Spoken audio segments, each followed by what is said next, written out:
حقانی درود شریف۔ اللهم صل وسلم وبارك على عبدك رسول الكريم رحمة للعالمين شفيع المذنبين سيدنا مولانا نبينا محمد وعلى آله وبيته وأولاده وذريته وأزواجه وصحابه وأوليائه وأمته أجمعين كما صليت وسلمت وباركت ورحمت على سيدنا إبراهيم وعلى آل سيدنا إبراهيم إنك حميد مجيد۔ بآواز درود شریف پڑھیے۔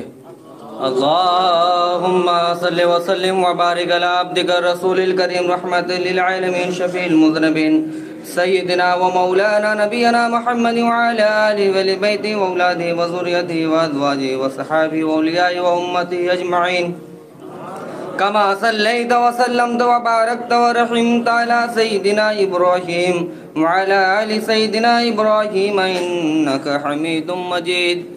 حقانی درود شریف۔ اللهم صل وسلم وبارك على عبدك الرسول الكريم رحمة للعالمين شفيع المذنبين سيدنا مولانا نبينا محمد وعلى آله وبيته وأولاده وذريته وأزواجه وصحابه وأوليائه وأمته أجمعين كما صليت وسلمت وباركت ورحمت على سيدنا إبراهيم وعلى آل سيدنا إبراهيم إنك حميد مجيد۔ نحمده ونصلي على رسوله الكريم أما بعد فأعوذ بالله من الشيطان الرجيم بسم الله الرحمن الرحيم إنما وليكم الله ورسوله والذين آمنوا الذين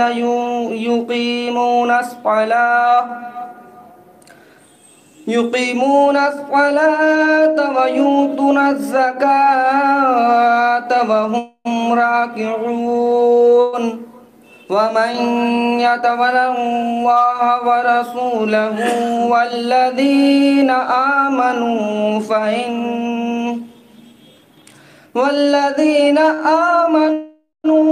فإن حزب الله هم الغالبون۔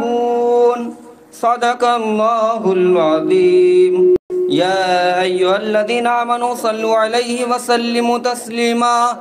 اللهم صل وسلم وبارك على عبدك الرسول الكريم رحمة للعالمين شفيع المذنبين سيدنا ومولانا نبينا محمد وعلى آله وبيته وأولاده وذريته وأزواجه وصحابه وأوليائه وأمته أجمعين كما صليت وسلمت وباركت ورحمت على سيدنا إبراهيم وعلى آل سيدنا إبراهيم إنك حميد مجيد۔ معزز سامعین اکرام، دور دراز سے تشریف لائے ہمارے پیر بھائی، جہاں جہاں لائیو ٹیلی کاسٹ ہو رہا ہے وہاں پر موجود پیر بھائی، پیر بہن، پیر ماں، السلام علیکم ورحمۃ اللہ وبرکاتہ۔ اللہ رسول کامل مرشد کا لاکھ احسان و کرم ہے کہ ہم جیسے گناہگار بندوں کو اپنی پاک سرزمین پر بٹھا کر کے اللہ تعالیٰ کے حضور پیش کر کے نیککار عبادت گزار بندوں میں شامل کرنے کی توفیق عطا فرمائی۔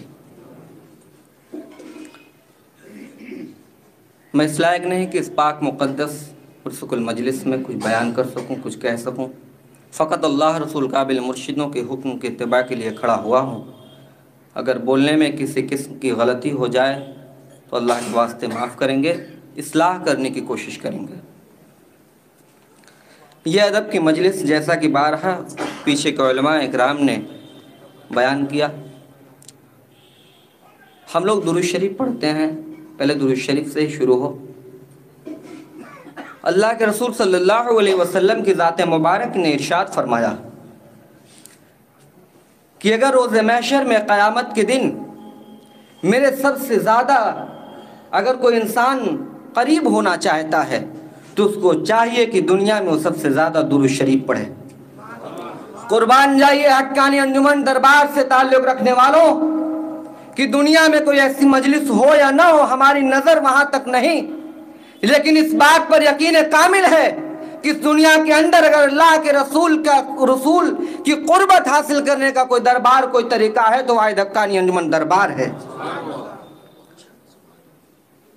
اتنی درود شریف ہمارے مرشد پڑھوا رہے ہیں کہ بارگماری کیا، آج تو لائیو ٹیلی کاسٹ ہو رہا ہے، جہاں جہاں بھی مجلس لگی ہے ساری مجلسوں کو اللہ کے رحمت والے فرشتے اپنے آغوش میں لیے ہوئے ہیں،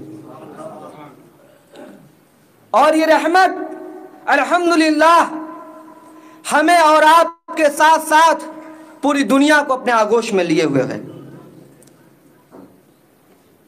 کوئی کسی بھی طریقے سے روایت ہے کہ ایک نیک کار آدمی کے ذریعے ہزار ہزار گناہگاروں کو اللہ محفوظ رکھے ہوئے ہیں۔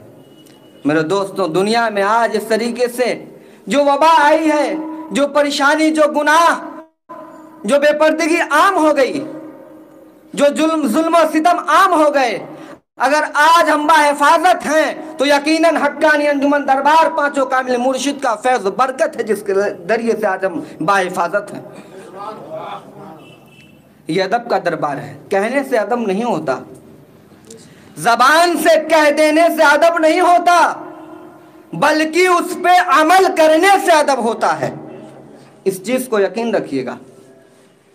اقرار باللسان تصدیق بالقلب، کوئی بندہ اگر اپنے زبان سے لا الہ الا اللہ محمد رسول اللہ پڑھتا رہے پڑھتے پڑھتے مر جائے، اور اس کا دل اگر قبول نہ کرے لا الہ الا اللہ محمد رسول اللہ کو، تو یقیناً اس بات پر کامل یقین رکھیے کہ وہ مسلمان ہو کے نہیں مرا، وہ منافق ہو کے مرا، اور منافق سب سے نچلے جہنم کے درجے میں جائے گا۔ تو زبان سے اقرار کرنا اور دل سے تصدیق کر لینا ہی ایمان ہے۔ اسی طریقے سے ادب کا جو معاملہ ہے، ادب کا بھی معاملہ یہی ہے کہ زبان سے ادب ادب کہتا رہے، اور اس ادب کے تقاضے میں اپنے آپ کو سانچے میں ڈھالتا پھرے۔ میرے دوستوں، یہ مجلس کیسی مجلس ہے؟ اس مجلس کے بارے میں امام حسن بصری سے پوچھئے۔ امام حسن بصری کہتے ہیں کہ اگر تمہارا دل کالا ہو گیا، تمہارے دل میں اللہ کا خوف تمہارے دل سے نکل گیا، اور تم نماز میں تمہیں مزہ نہیں آتا، قرآن پڑھنے میں تمہیں مزہ نہیں آتا، ذکر کرنے میں تمہیں مزہ نہیں آتا، اللہ اس کے رسول کی طرف چلنے میں تمہیں مزہ نہیں آتا، بلکہ تمہیں دنیا میں لطف ملتا ہے اور اللہ کے رسول کی طرف تمہیں لطف نہیں ملتا، اگر اس طرح کا کوئی مریض انسان ہو چکا ہو، اس طریقے کے مرض میں اگر وہ مبتلا ہو گیا ہو، تو اسے چاہیے کہ وہ کسی اولیاء اللہ کی مجلس میں جا کے بیٹھ جایا کرے۔ جب وہ کسی اولیاء اللہ کی مجلس میں بیٹھے گا تو اس مجلس کے بیٹھنے کے فیض و برکات سے اللہ تعالیٰ اس کے کالے دل کو نورانی دل والا بنا دے گا۔ میرے دوستوں، یہ حقانی انجمن دربار وہی نورانی مجلس ہے۔ آپ عقیدت لے کے بیٹھے ہیں، آپ سامنے نہیں بیٹھے ہیں، آپ کونے بیٹھے ہیں، پیچھے بیٹھے ہیں۔ یاد رکھیے، ولی اللہ کے پاس بیٹھ جانے سے کوئی ولی اللہ نہیں بنتا، ولی اللہ کے قریب ہونے سے کوئی ولی اللہ نہیں بنتا۔ کیسے؟ عبداللہ بن ابی اللہ کے رسول کے ساتھ رہتا تھا، لیکن دل میں منافقت تھی، دل میں بغض تھا، دل میں حسد تھا، دل میں جلن تھا۔ یہاں سے راز کو لیتا تھا، اپنی جماعت میں جاتا تھا، کہتا تھا میں نے تو محمد اور محمد کے چاہنے والوں کو ہم نے بیوقوف بنایا ہے، اس کے راز کو لے کر کے آ کر کے یہاں بتایا، انہیں تو میں بیوقوف بناتا پھرتا ہوں۔ اللہ نے قرآن میں نازل فرمایا، اے میرے محبوب، جو آپ کو بیوقوف سمجھتے ہیں، آپ کو بیوقوف بنانے کی سازش کرتے ہیں، یا وہ اس بات پر گمان رکھتے ہیں، تو یقین جانیے کہ وہ خود بیوقوف بن رہے ہیں، وہ خود بیوقوف بن رہے ہیں۔ کیا مطلب؟ ساتھ میں بیٹھتا تھا، دل میں منافقت تھی، ساتھ میں رہتا تھا، دل میں منافقت تھی۔ تو اگر سچی عقیدت و محبت مولانا اذان گاچی رحمت اللہ علیہ سے آپ کی ہے، آپ دربار میں آئے یا نہ آئے، دنیا کے کسی کونے میں رہیے، مولانا اذان گاچی کا فیض آپ پر جاری و ساری ہے۔ میرے دوستوں، بہت سے پیر بھائی، بہت سے ہمارے معزز اکابر علماء آج ہماری نظروں سے اوجھل ہو گئے، لیکن قسم با خدا کی، اللہ نے دنیا سے انہیں ولی کامل بنا کر کے اٹھایا، انہوں نے پڑھنا جانا کہ نہیں جانا، لکھنا جانا کہ نہیں جانا، قرآن کی تفسیر سمجھ میں آئی کہ نہیں آئی، حدیث شریف کے الفاظ ان کے دماغ میں گھسے کہ نہیں گھسے، اس سے مطلب نہیں، صدق دل سے جو محبت جو انہوں نے اپنے مرشد سے کر لیا، اس صدق دل سے محبت کا بدلہ اللہ نے انہیں ولی بنا کر دنیا سے اٹھا لیا۔ یہ حقانی انجمن دربار ولی بنانے کا کارخانہ ہے، بس خالی سنتے پھرتے ہیں ہم لوگ۔ ہم نے کبھی غور نہیں کیا ولی اتنا آسان ہے، انسان دنیا میں ایک ودھائک بننے کے لیے اپنی پوری زندگی ختم کر دیتا ہے، ایک بیرسٹر بننے کے لیے اپنی پوری زندگی کے اپنے پوری طاقت و قوت کو فنا کر دیتا ہے، تو دنیاوی چھوٹا سا مقام حاصل کرتا ہے۔ ہم اللہ کا قرب حاصل کر لیں گے ایسے مفت میں، اللہ کے ولی بن جائیں گے، اللہ کے دوست بن جائیں گے فوکٹ میں، اتنا آسان ہے، اتنا سرل راستہ ہے۔ اگر اتنا سرل راستہ ہوتا تو غوث اعظم عبدالقادر جیلانی جو ماں کے پیٹ ولی کامل تھے، 17 سال جنگل میں جانے کی ضرورت نہ پڑتی۔ میرے دوستوں، اذان گاچھی رحمت اللہ علیہ جو نسل فاروق اعظم سے ہے، جن کے بلڈ میں فاروقی خون دوڑ رہا ہے، کچھ ہو نہ ہو میرے دوستوں، بلڈ کا عشق ضرور اس کے اندر موجود ہوتا ہے۔ روحانیت بلڈ سے بھی ہے، نسب سے بھی ہے، تعلق سے بھی ہے، ذکر سے بھی ہے، فکر سے بھی ہے۔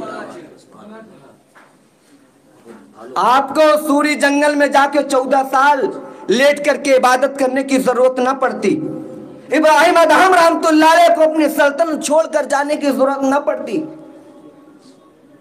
اگر اللہ کا قرب اتنا حاصل ہوتا تو دنیا کے تمام فقراء اور درویش اپنی زندگی کو فقیری اور تنگ دستی میں نہ گزارتے۔ اگر اللہ کے قرب جانے کا راستہ اتنا آسان ہوتا تو میرے نبی شہنشاہ کی زندگی گزارتے، فقیر و درویش بن کے دنیا پہ اپنی زندگی نہ گزارتے۔ میرے دوستوں، ولی اللہ بنانے کا کارخانہ تو یہ جس میں کوئی شک نہیں، لیکن ولی اللہ آپ کیسے بنیں گے، اس پر ہم نے سوچا، ہم نے غور کیا، یہ بہت مشکل راستہ ہے۔ لیکن میرے مرشد نے، واہ قربان جائیے ایسے کامل مرشد پر اس زمانے کے اندر، جنہوں نے پہاڑ کو بھی اپنے مریدوں کے لیے روئی کے فاہے کے جیسے بنا دیا۔ ارے سبحان اللہ کہیے، پہاڑ کو روئی کے فاہے جیسے بنایا۔ کہاں نماز پڑھو پابندی کے ساتھ، وظیفہ پڑھو پابندی کے ساتھ، اس کے حلال کھاؤ پابندی کے ساتھ اور کھلاؤ بھی، اور تقوی پرہیزگاری کرو، تم اللہ کے ولی بن جاؤ گے۔ اتنا آسان نسخہ۔ میرے دوستوں، جب ایک مومن مسلمان نماز کی پابندی شروع کر دیتا ہے، نماز کو ایک دم وقت با وقت ادا کرنا شروع کرتا ہے، اور اس قرآنی نورانی وظیفے کو جب پڑھنا شروع کر دیتا ہے، تو سب سے بڑی چیز تو یہ قرآنی وظیفہ ہی ہے۔ اس پہ پہلے سنیے، یہ کیا ہے، اس میں اعظم ہے۔ جتنا پکا یقین ہوگا اس وظیفے سے، اتنی جلدی آپ ولی بن جائیں گے۔ یہ وظیفہ معمولی وظیفہ ہے، اس وظیفے کو پڑھنے والا غوث اعظم کا مرید ہوتا ہے، اس وظیفے کو پڑھنے والا خواجہ معین الدین چشتی کا مرید ہوتا ہے، اس وظیفے کو پڑھنے والا سمنان مخدوم اشرف سمنانی کا مرید ہوتا ہے، اس وظیفے کو پڑھنے والا بہاؤالدین نقشبند کا مرید ہوتا ہے، اس وظیفے کو پڑھنے والا مولانا اذان گاچھی کا مرید ہوتا ہے، اس وظیفے کو پڑھنے والا علاء الدین سہروردی کا مرید ہوتا ہے، اس وظیفے کو پڑھنے والا انسان دنیا کے تمام اولیاء اللہ کے نظروں کے سامنے وہ ان کے مجلسوں میں شامل کر لیا جاتا ہے، ان کے حضور میں آ جاتا ہے، ان کی نظر کرم میں آ جاتا ہے۔ یہ نورانی وظیفہ مولانا اذان گاچھی رحمت اللہ نے اپنے آپ کو موم کی طریقے سے جلا کر، موم کے طریقے سے پگھلا کر ہم تک اور آپ تک روشنی پھیلائی ہے، پہنچائی ہے، نور کی روشنی، وہ روشنی جنہوں نے اپنی پوری زندگی کو فقیر و درویش کے مانند گزار کر کے، اللہ کے قرب جا کر کے، اللہ کو راضی و خوش کر کے ہمیں اور آپ کو وہ انمول تحفہ حقانی وظیفے کے شکل میں دیا۔ نماز کی پابندی ہماری ہو گئی، ہم نے وظیفہ بھی اچھے سے پڑھا، لیکن یہ وظیفہ کام کب کرتا ہے؟ یہ وظیفہ کام اس وقت کرتا ہے، فار ایگزامپل اگر گاڑی ہمیں مل جائے ٹو ویلر جو پیٹرول سے چلتی ہے، اور ہم پیٹرول کے بجائے اس میں پانی ڈال دیں پانی نہ ڈالیں، مٹی کا تیل ڈال دیں، کیروسین، تو کیا وہ گاڑی چلے گی؟ بتائیے، وہ گاڑی نہیں چلے گی۔ اس لیے نہیں چلے گی کہ اس کے انجن کو میکینک نے پیٹرول جذب کرنے کی حیثیت دی ہے، کیروسین نہیں کھائے گا۔ جب کیروسین وہ نہیں کھائے گا تو نہیں چلے گی۔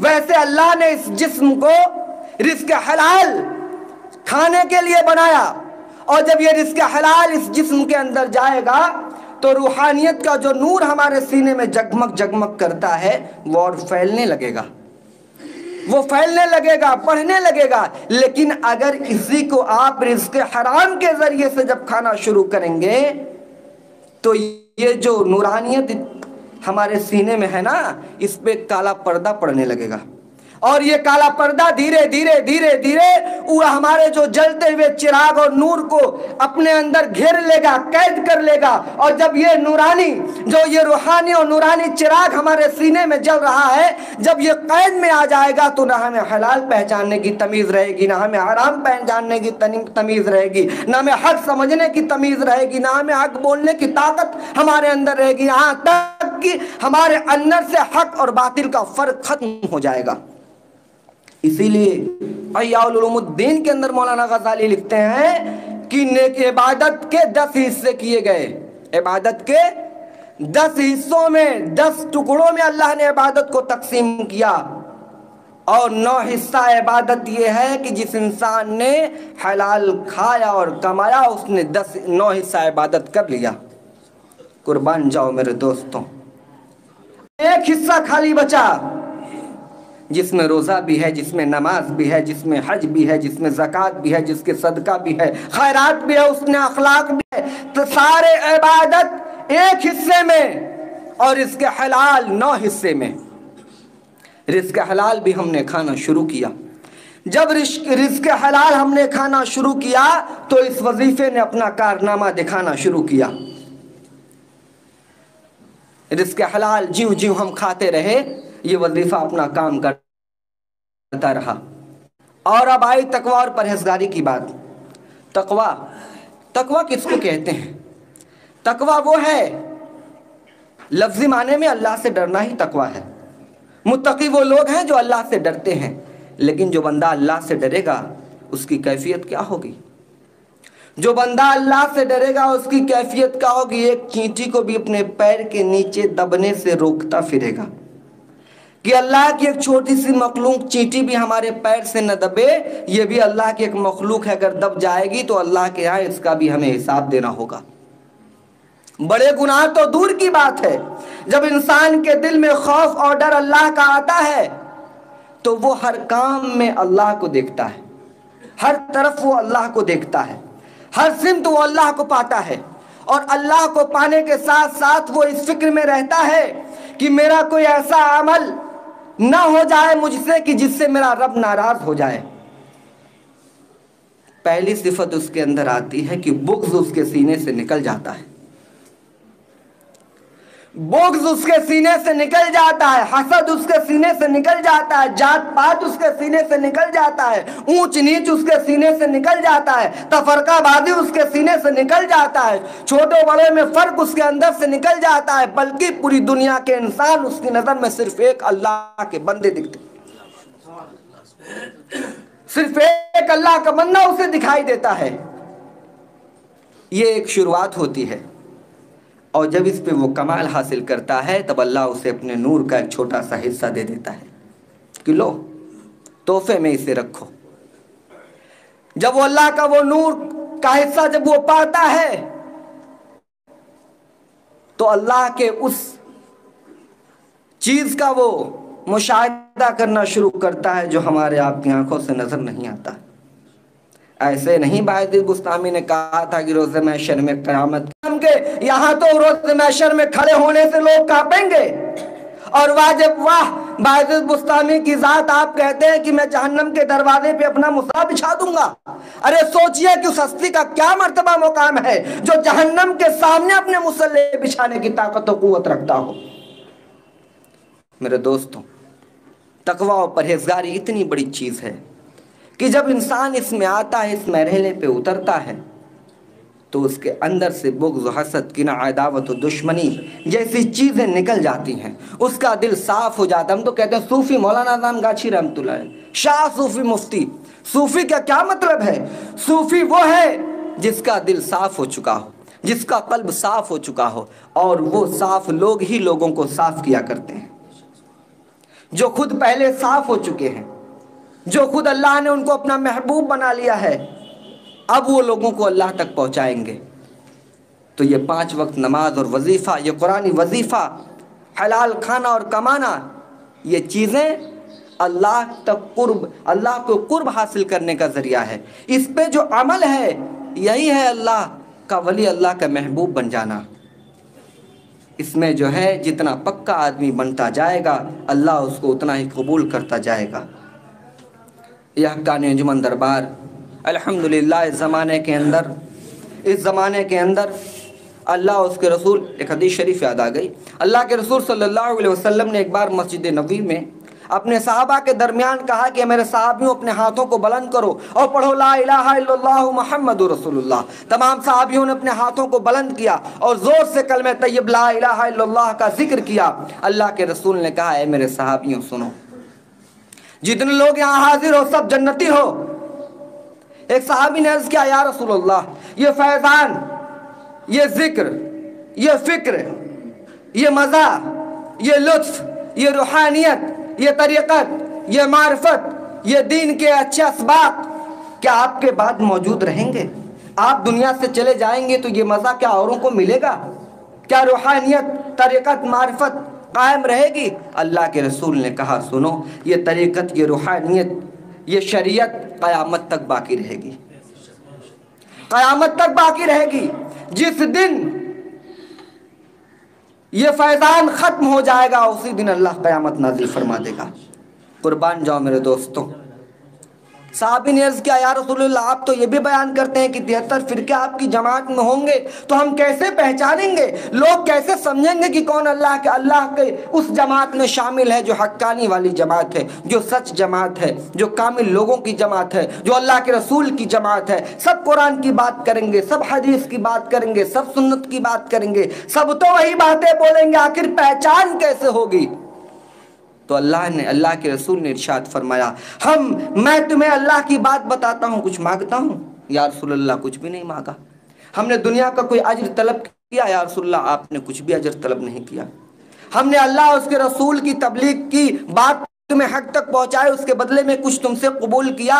یا رسول اللہ آپ نے کچھ بھی قبول نہیں کیا۔ تو یاد رکھو، جو جماعت تمہیں ایسی مل جائے کہ اللہ اس کے رسول کا کام کرے بے غرض بے لالچ، تو یقیناً وہی لوگ اللہ اس کے رسول کے رستے پر ہیں اور کامیاب لوگ ہیں۔ الحمدللہ حقانی من دربار اور ہمارے 5 کامل مرشد اس پر قائم اور دائم ہیں اور اس دربار سے منسلک ہے، یقیناً وہ اللہ کے رسول صلی اللہ علیہ وسلم کے دربار سے منسلک ہے۔ وآخر دعوانا الحمدللہ رب العالمین۔ حقانی درود۔